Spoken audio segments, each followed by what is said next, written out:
Another good day, another good vibes. Welcome back sa aking channel.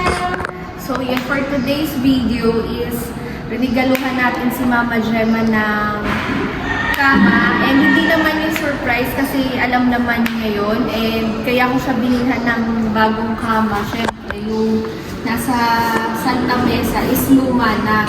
So, yung nasa daet naman kasi semi-furnished yun. So, may kama siya doon. Pero hindi naman tulong sa amin. So, yun ang pag-decide ko na bilhan siya ng bed frame na may bed fold din para bago lahat. So, deserve yun ni Mama Gemma dahil nga lagi rin inaalagaan si Rosie. And yun yung gift ko kay Mama Gemma. So, tara kasi pipick up natin. Ay, i-assist natin yung mag-deliver ng kama dito. So, nasa guard na daw po sila. Samahan niyo po kami. So, ayan na. Nag-sign na si guard. Yung in-order natin bed frame para kay Mama Gemma. Para comfortable siya. Dito po sir.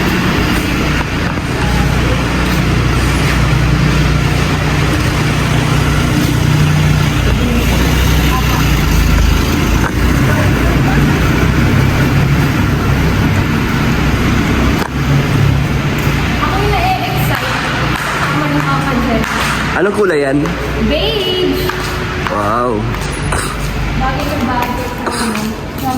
Hindi, masusurprise sila mama kung pagdating nila, buo na yan. Doon siya magugulat. Oo. Kasi nandyan na agad. So, mamaya pupunta sila Mama Gemma na dito.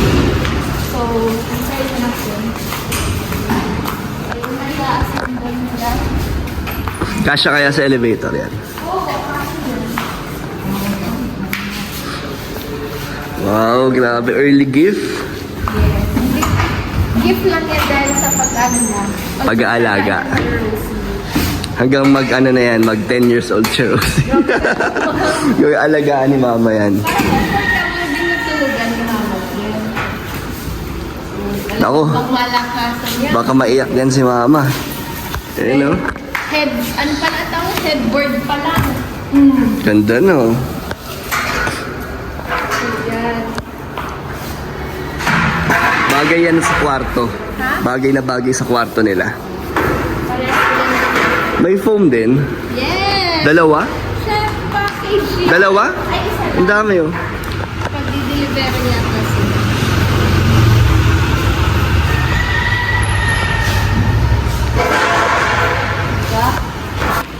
So, ayan ang binili nating gift para kay Mama Gem. So, ina-assemble na po ni Kuya.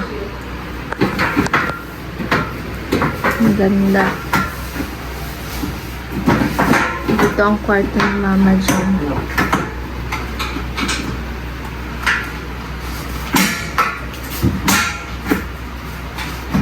Wow! Ganda. Lovely ka dito. Ano, okay ba? Ganda nito. Katulad ng color sa atin, no? Ganda. Bagay kay mama. Ha? Yung kulay. Oo. Simple lang, no? Natutuwa siya na Class tignan. Class nga. Elegant lang tignan. Ano, kuya? Kamusta ka?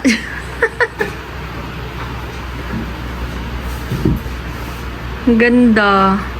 Satisfied ako sa kama ni Mama Gem. Maganda yung pag... Sobrang comfortable siya yung niyan. ano, yung paanan. Oo, yan. Paanan. Yung foam na lang. Yung foam na lang. Ang ganda. Saktong-sakto, love, no? Dapat yung bedsheet niya, beige din. Oo. Excited, oh. Wow! Excited siya, oh. Yan, no? Sakto lang. Yan. Ganda, Sakto no? to kasi di siya mahirapang bumangon. Oo. Saka ang ganda ng headboard niya. Oo.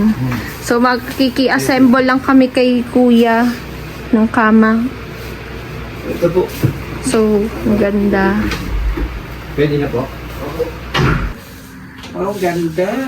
Open na, Mama Gem. Mama. Return. Oh. Ah, ganda. Yan ang kama mo, Mama Jem. Yes, yun, dito ako. Yan. Ano masabi mo, Mama Jem? Maganda, thank you. Maganda. Try mo daw upuan. Puan. Magkano ganito? Nasa 9 po. Ang ganda. Yan. Ganda. Maganda siya kasi may style. Ganun, no? Oo. May headboard. Ano to sa Kahit panlak? na wala na itunak eh. Okay yan, Mama Jem. Deserve mo yan. Oo. Kakaalaga mo daw yan kay Rosie. Yan ang kama ni Mama Jem. Ano ba yan ko? Nakandyan tubig ha? Tubig Apo. sa yung gatas, sinabay ko na. Di ba hindi po mawawala talaga yung ano, kahit naka-vlog, nak yung tubig ha. Sabi, tubig ba wala na siya? Ayan na.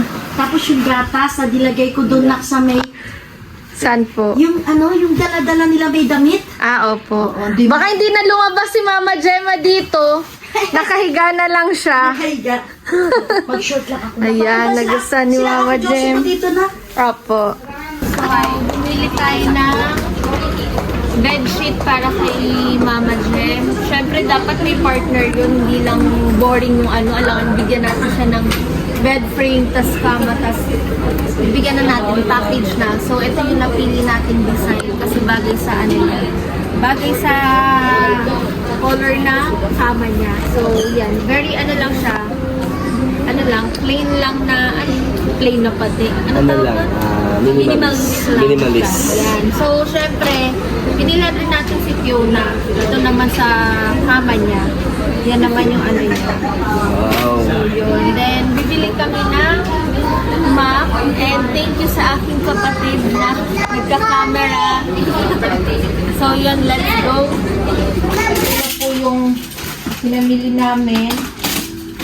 So, isa-set up na natin sa kama ni Mama Jem. Tignan natin yung magiging... Feeling ko ang social. Ang social tignan and ang ganda. Maganda ang nabili niyang bedsheet. Yes. Ang ganda ng color nung nabili nating bedsheet. Ayan o, bagay guys. Oh. Ang lamig sa mata. Sarap matulog niyan. Siyempre, relax yan. Chill si Lola, no? Binagbabantay. Dapat daw maganda yan. Ito, Buhat-buhat po na. bantay ni Rose yan kasi yan ang nag-aalaga to sa kanya. Wait lang. Tignan natin kung anong itsura. Nag-smile nga siya. O, sakto. Yung pillow. Binilhan na rin natin ng bagong pillow si Mama Jem. Para kasi yung size nung... Baka kasi maliit yung ano niya, yung pillow niya. Hindi sumakto dun sa... Ano? Sa pillowcase. So, eto. Ibilang sana natin siya ng comforter. Kaso sabi po ni Dan, manipis lang daw po ang inaano ni Mama Jem. So, asan yung ano? Ito yata yun. Ito po, garterize naman yung ano. Ako kasi hindi ko pinapatanggal yung ano, plastic. Pero depende kay Mama Gemma kung gusto niya tanggalin. Maingay kasi yan eh. Oo. Pag Pero gumagawa. siya na lang siya na lang magtanggal. So, pakita lang natin sa viewers kung anong itsura na magiging kama ni Mama Gemma. So, yan. Ganda. Wait lang ha. Diyan mo na magtutuklog. Wow! Sakto. Oh. Paano ba yan, guys? Oh. Maganda oh. Try pa natin itong isa. Ang ganda. So, parang ito na magiging tambayan ni Rosie ah. Pag-alaga ka ni Mama. Ang ganda love. Ang ganda sa ano. Maganda sa mata. Ang ganda sa mata. Pasensya niyo na aking buhok. Agardosa ng person dahil busy mag. Di pa. Linis. Di pa po kami tapos. Yes. So, yan. Oh my God! Magugustuhan niya ni Mama. Oo. Ang Tapos lalagyan ganda. natin dito yung side table. Wow! Ang ganda. Perfect. So, gusto ko sana comforter. Kaso, Hindi rin kasi may magkumot si mama. mas feel ni Mama Gemma daw talaga yung ganitong ano lang. Ganitong ano lang. Yan, ang ganda. Ganda nga. Tapos pag matutulog, sarap ng tulog nito ni Mama Jen. Malambot. Oo. Ang ganda. Saka ang ganda to sa mata ng color. Malamig. Saka bagay na bagay kay Mama Jen yung ganitong color. So yun guys, sobrang happy ko kasi ano, tingnan mo naman ang tutulugan ni Mama. Para kang nasa hotel. Sobrang chill na chill. So, yan. Diba? Parang nasa hotel lang si Mama Jem. Nag-staycation lang, no? Bigyan natin lagi yan ng ano. Siyempre minsan, mapagod talagang mag-alaga ng baby. Siyempre after natin, hindi naman po si Mama Jem lagi yung talagang siya yung pinaalaga namin. Kaso, gustong gusto po kasi talaga ni Mamang alagaan si Rosie. Kahit nga pag nasa timesa tayo, di ba pag dito natulog, pwedeng patingin, pwedeng papik kay Rosie. Para at least, pag gabi, comfortable ang ligaan ni Mama. So yan. Success ang ating gift. Ang next target ko, side table. Yan. Para papatong Isa-isa lang. niya. Isa-isa muna. Pakunti-kunti lang. So, yun.